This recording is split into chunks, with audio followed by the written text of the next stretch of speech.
Okay, today we're here in Wanstead, and I just want to address a couple of the points that people make on the streets to us. Last time out, a man was speaking to me for a while, and he actually worked for the government, and he was talking about how he broadly agreed with the points we were making about surveillance and increasing control he saw around us, but he couldn't quite believe that there was a plan, and he was very dismissive about that, and he thought there's no plan, there's nothing going on like that, and there's no overarching agenda.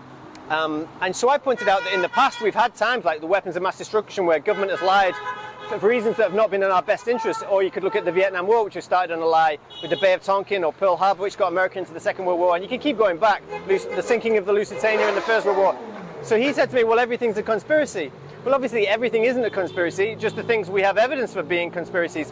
And there's this weird idea that at a certain level of society, people stopped colluding together to act in their best interest. So rich people are incapable of conspiring or working together. It seems a very strange idea. Now, the other thing he was saying was that it's all chaos. The government's not competent enough to pull things like this off. He said it's all incompetence. Well, that's weird as well, because then if you think about that, why would you comply with a government that was wholly incompetent? And also, if you think really carefully, you think, well, what is happening then? Whoops-a-daisy, here's some more totalitarianism. Whoops-a-daisy, here's the biggest wealth transfer in history since 2020.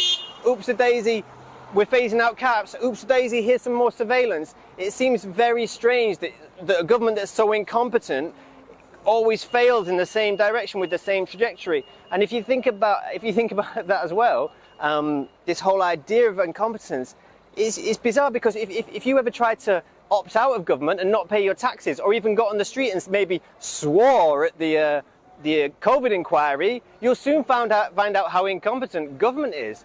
And I would say not very.